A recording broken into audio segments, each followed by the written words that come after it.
How can you cure that dreaded slice? Today we're going to be meeting up with PGA Professional Jack Backhouse to find out. So the majority of golfers hit a slice. What common swing faults do you see among them? So the big one that I see on the range and on the course basically every day is people sort of swinging back, and then as they transition, they come over the top, the club gets outside the line, and then they have to stand up and pull their arms in through impact, stop the, to avoid dumping it in the ground, and then that causes like a weak slice. Well, what a slice is a ball that starts left and then curves to the right and then curves past the target and finishes over to the right. So that to happen, to be moving, swing path has to be out to in, moving left if you're a right-handed player, and the face has to be open to that path for the ball to start spinning off to the right.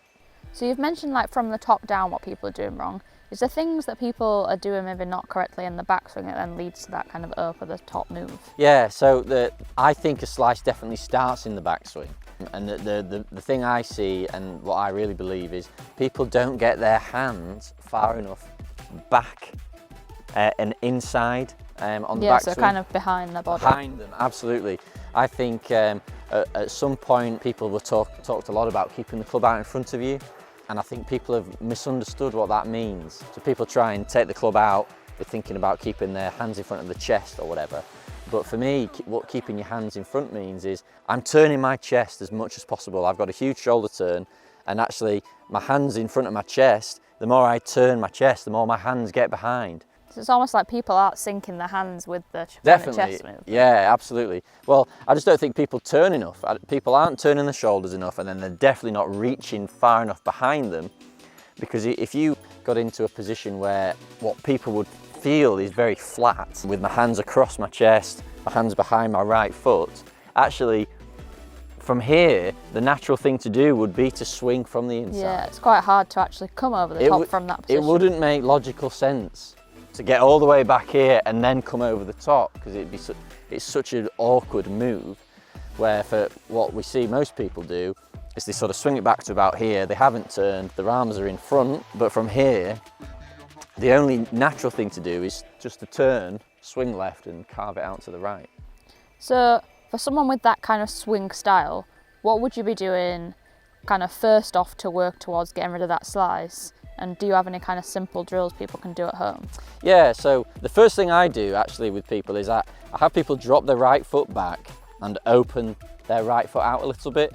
And what that allows people to do is turn their hips more, because generally the more the hips turn, the more the shoulders can then turn, and the easier it is to get your hands as far back behind you as possible. So if I was going to look at this on a camera, if I was going to film someone swing, something that I want people to work towards is if getting to the top, drawing a line down from the butt end of the club, and that line being behind the right heel.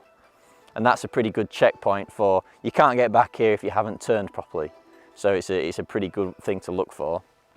And then from there, I would then be working on getting the club working a bit more down in transition, and that's either going to happen through shoulder tilt or sort of wrist angles.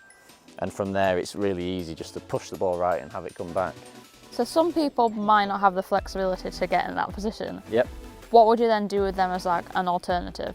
Yeah, so people might not be able to turn the hips and turn the shoulders as much as I can, but what people can do is use their wrists to get the club moving back more inside. So even if I only have a small turn and a small hip turn, I can still get that club really far back behind me. And then from here, even with a short swing, it still makes more sense to push it up and away instead of loop it right over the top and then drag it left. So is there anything people could set up? Because obviously you've got a good reference there of something behind you, but if people don't have a camera or stuff like that to work with, could you put sticks in that position or anything like that? Yeah, absolutely. So I would get an alignment stick. Once you've taken the many things out of my golf bag. I know, I've been in there a few times today. So the first thing I would do is get a club on just a stick on the ground next to the ball to give me a reference. Yeah, so you've got that kind of pointing out to the right, so it's emphasising that kind of right. Exactly. I would just be thinking about getting the club following that stick on the way back, and that's going to set the club in motion, moving back behind me a lot more.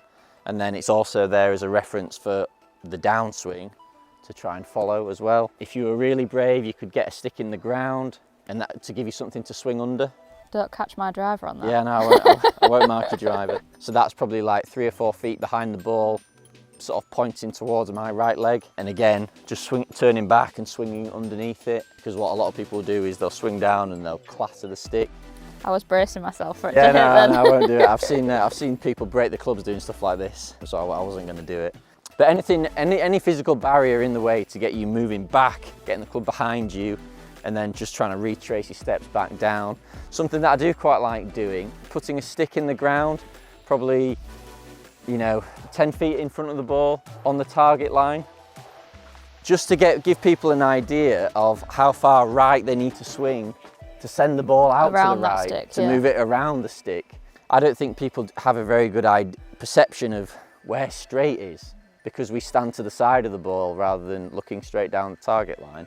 So by putting a stick in the ground, it gives me a real feeling for, how much, that's a long way right, and a lot more right than what a normal, I guess. Now, lots of times a slice might actually be caused by the club face rather than like a really extreme path. Yep. How would you work on club face control with someone?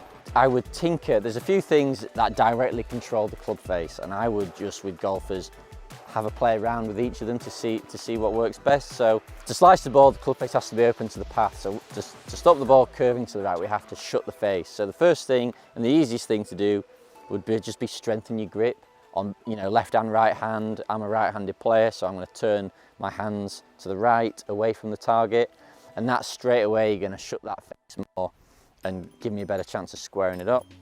The second thing I'm going to think about is, what does my left wrist do throughout my swing? A bad habit of mine is that my wrist gets a little bit cupped, which opens the face, and then as I swing down, I'm like fighting that, and I have to like stand up and release it or something. And I guess we also see a lot of golfers who kind of roll the wrist, which opens the face Absolutely, yeah. In a perfect world, what we would see is that the right arm staying on top of the left for longer, which gets you into a bit more of a shut face position at the top. And then for extreme slices of the ball, it's not a bad feeling for people to feel like their right arm is sort of on top coming down as well, because again, the more we can get that face closed, the less the ball's going to slice.